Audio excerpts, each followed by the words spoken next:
விட பெரிய அளவில் சத்தமே இல்லாமல் இந்தியா ஒரு கேபிட்டல் ஆஃப் டயபெட்டிக்காக இருந்துச்சு. இன்றைக்கு நண்பர்களே நல்லா தெரிந்து கொள்ளுங்க, நம் வீட்டுக்கு வரக்கூடாது, நம் குழந்தைகளை பிடிக்கக்கூடாது. ஒருவேளை எனக்கு இப்பொழுது ஆரம்பித்திருக்கிறது, லேசாக சக்கரை கூடியிருக்கு, லேசாக இப்போ தான் ரத்த கொதிப்பு இருக்குன்னு டாக்டர் சொன்னாங்கன்னா என்ன செய்யணும்? ஆசிரியர்கள் எனக்கு கற்றுக் கொடுத்திருக்கிறார்கள். சில நல்ல நூல்களை வாசித்ததில் அந்த நூலாசிரியர் நிறைய விஷயங்களை எனக்கு கொடுத்திருக்கிறார். அதை உங்களோடு பகிர்ந்து கொள்கிறேன், அவ்வளோதான். தயவுசெய்து நிறுத்தாதீங்க. அந்த அளவுக்கு இந்த காஃபி டீக்கு பின்னாடி நம்ம இருக்கோம். ஆனால் அந்த காஃபி டீ ஒரு 250 வருஷமாக தான் இந்த ஊரில் இருக்குது. அதுக்கு முன்னாடி ஏதோ ஒன்று குடிச்சிருப்பாங்க இல்லையா? காலையில் எழுந்தோடனே எதையோ ஒன்று குடிச்சிட்டு தானே வேலைக்கு போயிருப்பாங்க. அப்படி என்ன குடித்தார்கள் அவர்கள்?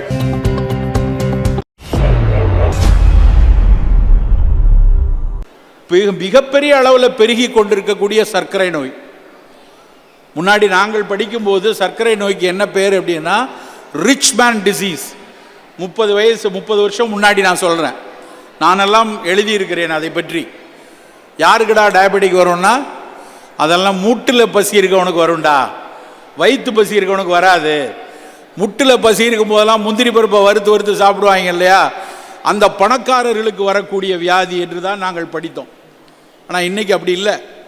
இன்றைக்கி சர்க்கரை வியாதி பெருக்கெடுத்து ஓடுது, 6 மாதிரி பெருக்கெடுத்து ஓடுது. உறுதியாக என்னால் சொல்ல முடியும், இங்கே இருக்கிறதுல 15% பேர் டீ டைமுக்கு உள்ளே போனப்போ சர்க்கரை இல்லாமல் டீ குடிப்பீங்களான்னு கேட்டிருப்பீங்க.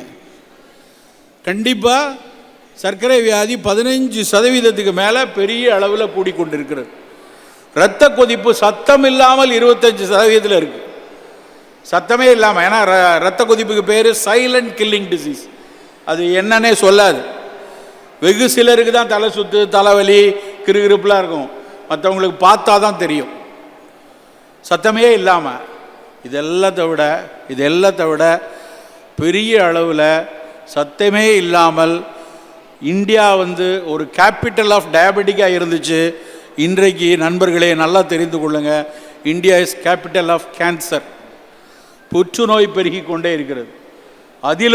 அதிலும் வேதனையோடு பகிரக்கூடிய விஷயம், இந்த பக்கம் சேலம், ஈரோடு சைடில் சென்னைக்கு இணையாக, சென்னையில் 2 கோடி மக்கள் இருக்காங்க, சென்னைக்கு இணையாக புற்றுநோயினுடைய எண்ணிக்கை இந்த மாவட்டங்களில் அதிகமாக இருக்குது. சர்க்கரை கூடுது, இரத்த கொதிப்பு கூடுது, இள வயது மாரடைப்பு. 35 வயசில் சார், நேற்று வரைக்கும் என் கூட டீ குடிச்சிட்டு இருந்தார் சார், நேற்று வரைக்கும் அவர் ஆஃபீஸில் நல்லா தான் இருந்தார், திடீர்னு ராத்திரி படுத்தார், காலையில் எந்திக்கல, திடீர்னு நெஞ்சோ பிடிச்சார், விழுந்துட்டார் அப்படிங்கிற செய்தியை தினம் பேப்பரில் கடந்து போயிட்டே இருப்போம்.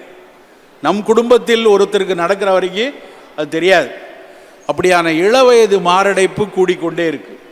நண்பர்களே, இந்த சமூகத்தில் தான் இந்த சர்க்கரை கூடிட்டு இருக்கிற, இரத்த கொதிப்பு கூடிட்டு இருக்கிற, புற்றுநோய் கூடியிருக்கிற சமூகத்தில் தான் நாம் தினம் உழன்று கொண்டே இருக்கிறோம்.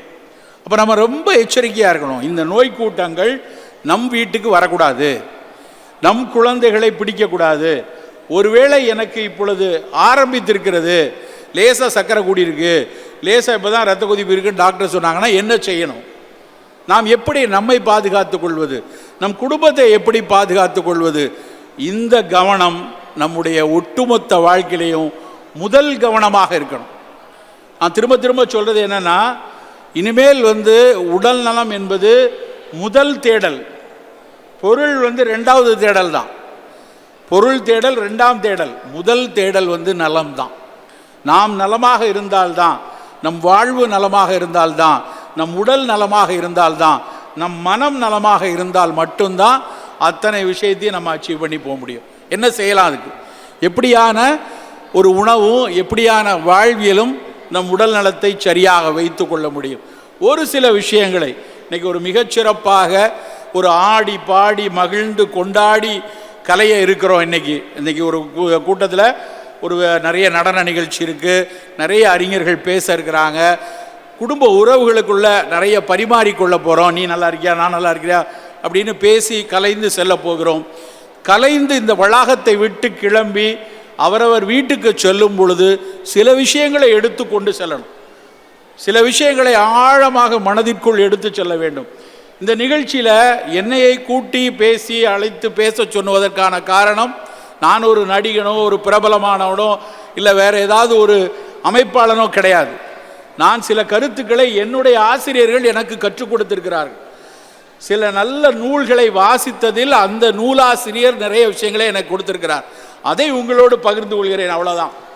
இப்படியான நிறைய விஷயங்கள் உங்களுக்கும் அது கொண்டு செல்ல வேண்டும், சேர வேண்டும் என்பதற்காகத்தான் இந்த நிர்வாகம் என்னை சில மணித்துளிகள் நீங்கள் வந்து பேசி செல்லுங்கள், எங்கள் குடும்பம் ஆரோக்கியமாக இருக்கணும், எங்கள் குடும்பம் நல்ல விஷயங்களை எடுத்துக்கொண்டு நகர வேண்டும் என்பதற்காக பேச அழைத்திருக்கிறார்கள். நண்பர்களே, நான் சொல்லக்கூடிய ஒரு சில விஷயங்களை வீட்டிற்கு எடுத்து செல்லுங்க. அதை வீட்டில் தினம் எந்த அளவுக்கு பயன்படுத்த முடியுமோ, எந்த அளவுக்கு அதை பின்பற்ற முடியுமோ எடுத்து செல்லுங்கள். சில ஆபத்துகளில் இருந்து நாம் தவிர்த்து கொள்ளலாம். வருமுன் காப்போம். நோய் வந்ததுக்கப்புறம் ஆஸ்பத்திரி வாசலில் டோக்கன் போட்டு லைனில் உட்கார்ந்துருக்கிறது புத்திசாலித்தனம் கிடையாது. வர்றதுக்கு முன்னாடி என்ன எடுத்துக்கொள்ளலாம்?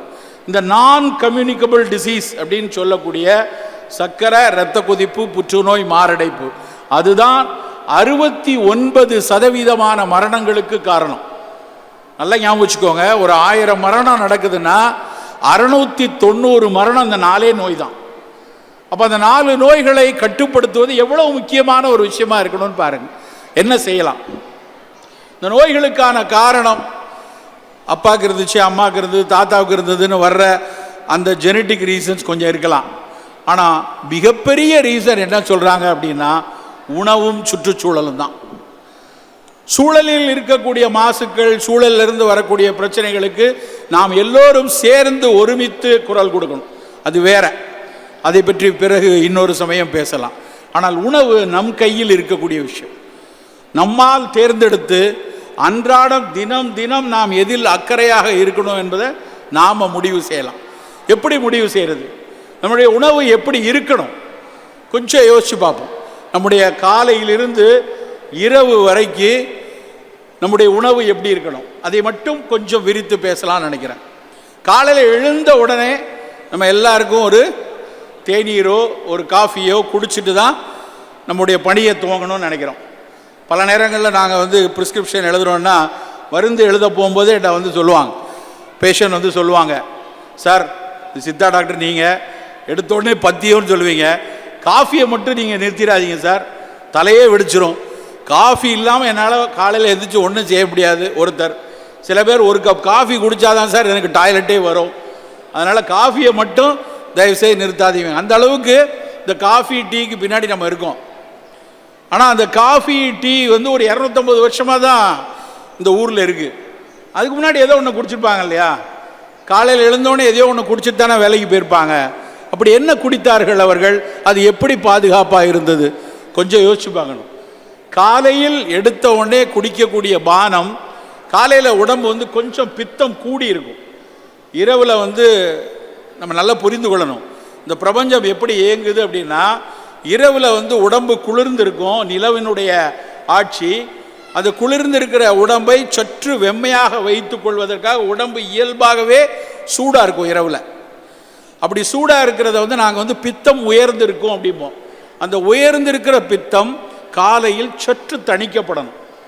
அதுக்காக தான் என்ன செய்கிறோம், காலையில் இந்த பித்தம் கொஞ்சம் குறையணும் அப்படிங்கிறதுக்காக தான் காலையில் குளிக்கிறோம்.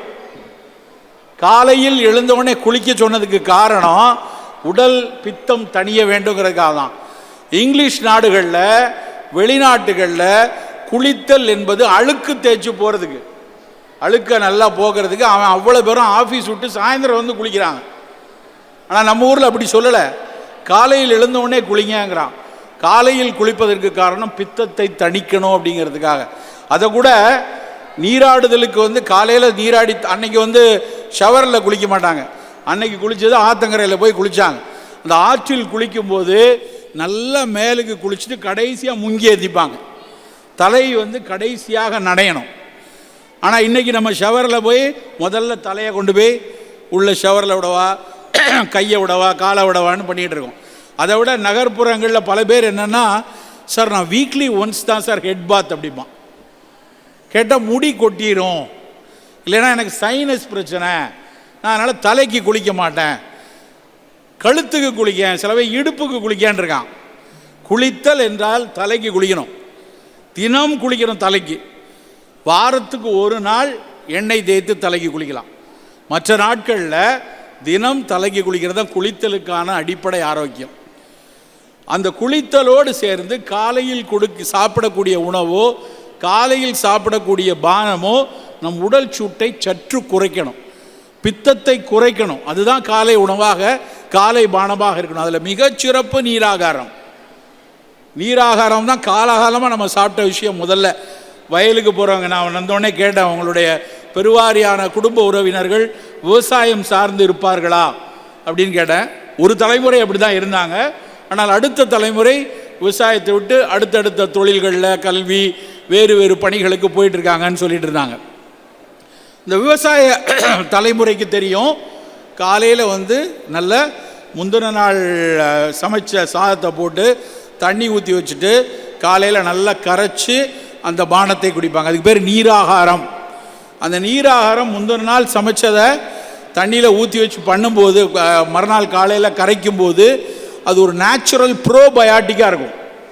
ப்ரோபயாட்டிக்னா என்ன அர்த்தம்னா, நமக்காக, நாம் நல்லா நலமாக இருக்க வேண்டும் என்பதற்காக நம் வயிற்றுக்குள்ள கோடானு கோடி நுண்ணுயிரிகள் நமக்காக வேலை செய்து கொண்டிருக்கிறது.